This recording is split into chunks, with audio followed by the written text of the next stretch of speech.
ladies and gentlemen, Tim Farron MP.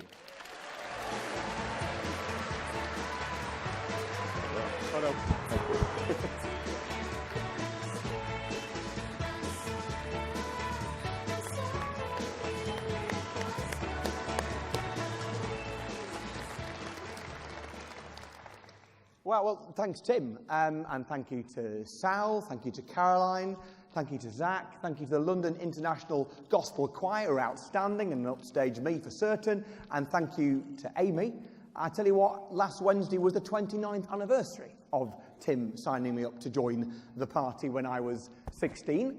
That is, 10 years now, longer than you've been alive, Amy. And can I just tell you that in all of those 29 years, I haven't read all the manifesto either. So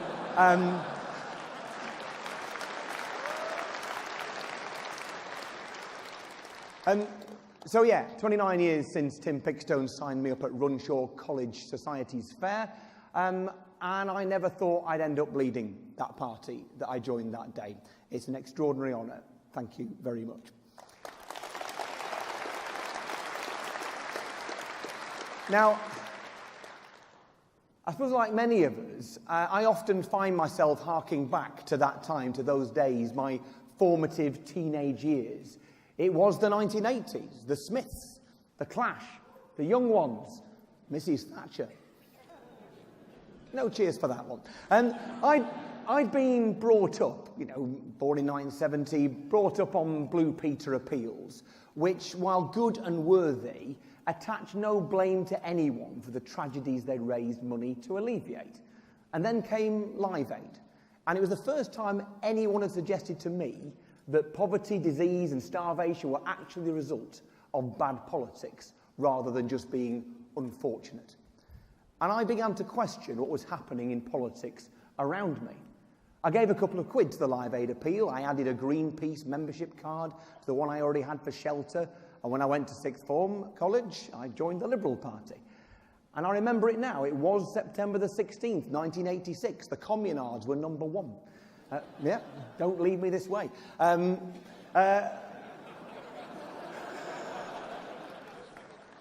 Blackburn Rovers were 12th in Division 2, a position we can only currently dream of.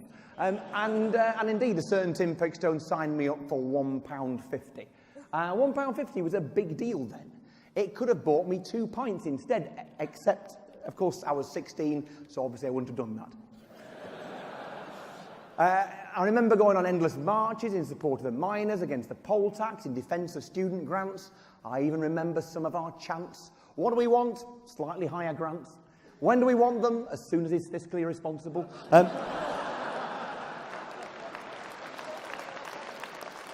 We were cutting edge.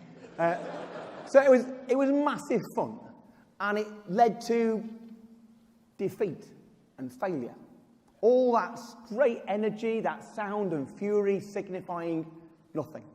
We had no power, and no one was listening. It made us feel very good, but we didn't do any good. We had a great time, and we lost over and over and over again. When I think back to the 1980s and I compare that time with the last 5 years, I wouldn't swap them for the world.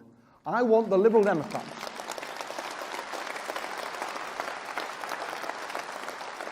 I want the Liberal Democrats to have power. Power to change lives for the better. Power was difficult, but our job is not to make life easy for ourselves. It is to make life better for Britain.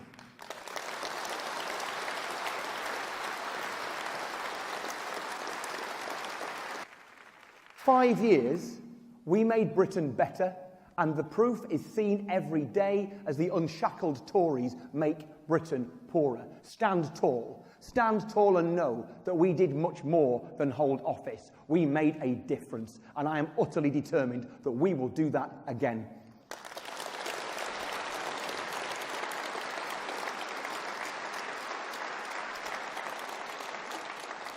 So in the words of Midge Ure, no regrets. But since May, things have changed. Those last 5 years were difficult for us, but not as difficult as the last 5 months have been for everyone else. Difficult if you are under 25 and face losing housing benefit. Difficult if you are a working mum set to lose £1,000 a year because George Osborne has sneakily cut your income. Difficult if you run a solar energy firm as your staff face unemployment because Mr. Cameron decided to ditch what he thinks is the green crap. A couple of weekends ago, amidst all of that, I took a break and I took part in what we call the Grasmere Guides Race. And just to be clear, that's not Girl Guides. Okay? Guides is what we call shepherds in Westmoreland. So it's a fell race. And it's only about 2 miles in length, but it's a bit over 2,000 feet, or about 8,000 feet to be fair, up. The winner does it in 13 minutes. It took me 19 minutes just to get to the top. Anyway, I got to the top of Butter Crag, which is about halfway, and one of the marshals decided to let me know that I was in 130th place. And then just to rub it in, he added, "Still, there's 8 behind you." Which in your job is 1 more than normal.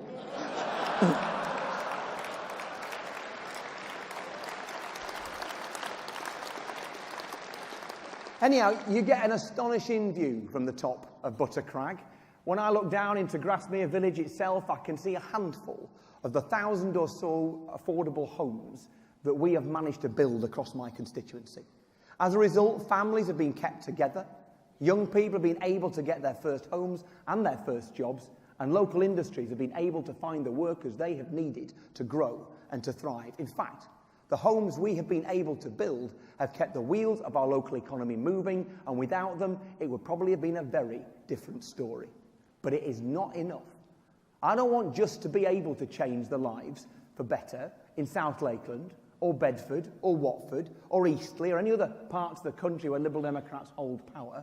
I want to be able to change lives for the better, the length and breadth of this country. Which brings me back to the 1980s. Some of what Mrs. Thatcher did then was undoubtedly necessary. She was very good at tearing things down. The over-wielding power of the union bosses, old-fashioned industrial practices stuck in the past, public sector monoliths removed from the people that they served. But she created mass unemployment, dismantled our manufacturing base, de-skilling a generation, treated Scotland, the North, the West Country and Wales as second-class places, and sowed the seeds of division and separation that haunt us today.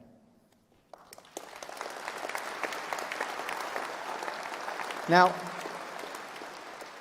we observe today interesting developments in the Labour Party, who seem to be suffering a collective bout of nostalgia for those times.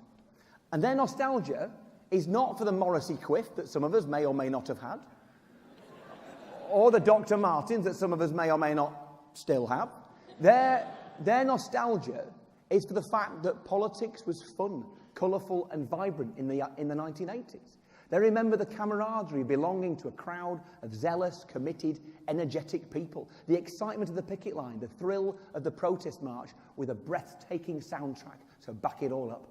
You need to just look at my record collection for proof that I was there. The 80s was an exciting time in politics, particularly for those on the progressive side of things. But then I also remember that there wasn't a single minute in the whole of the 1980s when the Tories weren't in power. I am nostalgic for my youth, but I am not nostalgic for the destruction of social housing. I am nostalgic for my youth, but I am not nostalgic for mass unemployment and the destruction of whole communities. I am nostalgic for my youth, but I am not nostalgic for those Labour economic policies which created the space for Margaret Thatcher to win in the first place and which kept her in power for a decade.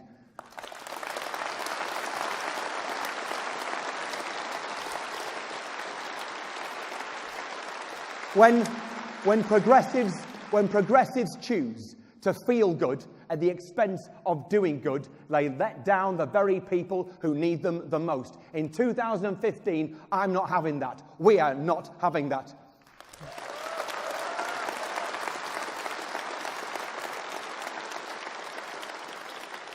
Look at what the Tories are doing.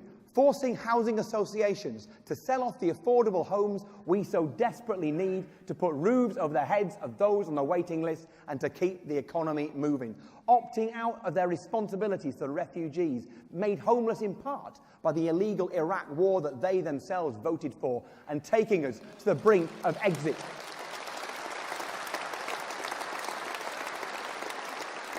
Taking us to the brink of leaving the European Union just at the time when we most need collective international action. So if Labour aren't interested in standing up to the Tories and providing a credible opposition, that is their funeral. The Liberal Democrats will fill that space. Radical and liberal and responsible too.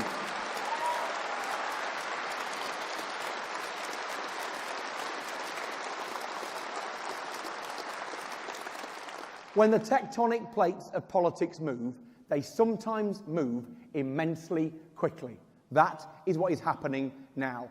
These are momentous and historic times. History calls us. We will answer that call. Britain needs a party that is progressive, moderate and liberal. We are that party. This is our moment. So, enough of the 80s. It wasn't until the 90s that I met Rosie, and not until the turn of the century that she became my wife. And incidentally, this is Rosie's first conference.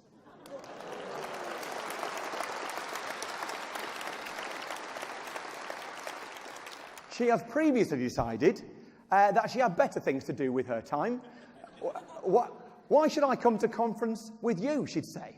You'll only spend all night with your mates wearing your Blackburn shirt and drinking beer, which is a gross misrepresentation of the way I spent the last 50 conferences.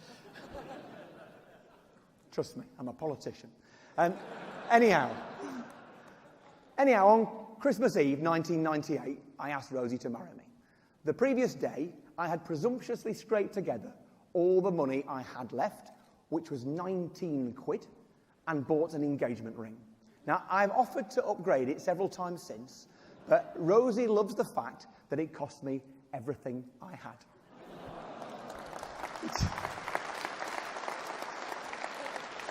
Now, it is a true story, and though I say so myself, it is a lovely one, and therefore it's only right that I should completely spoil it by using it to crowbar in a political point.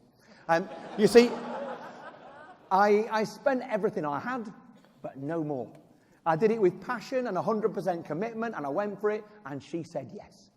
And that is what Britain needs us to do now, to bring responsibility and passion to our politics, to do it with 100% commitment, and with a bit of luck, they'll say yes too. See what I did there? Seamless. Seamless.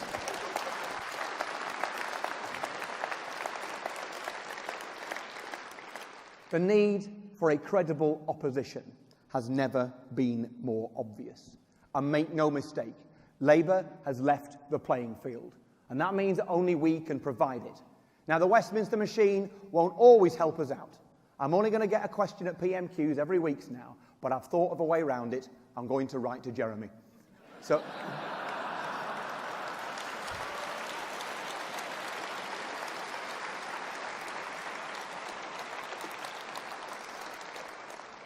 Next, Mr. Speaker, I have a letter from Tim from Cumbria. He wants to know all about land value taxation.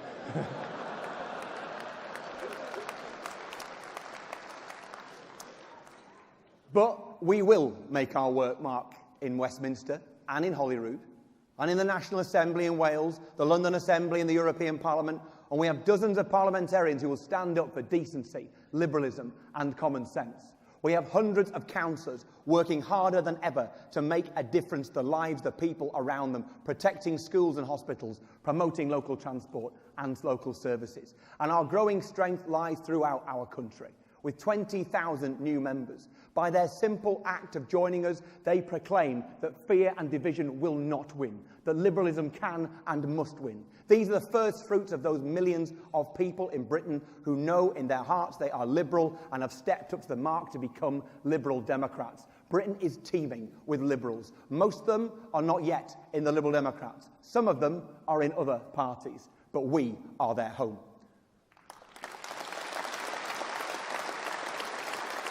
We once again see the prospect of a decade or more of Tory rule, and it fills us with dread. So we have no right to sit in a comfort zone.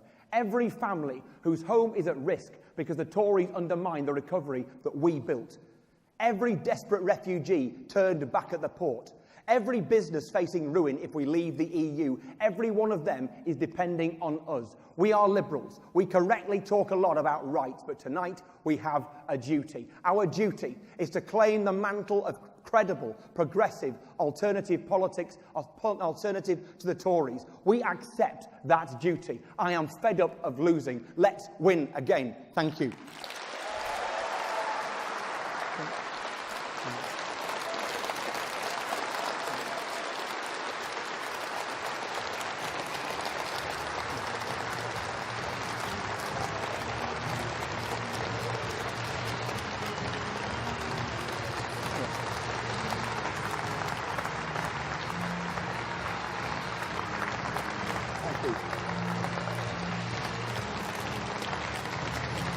Thanks a lot. See you later.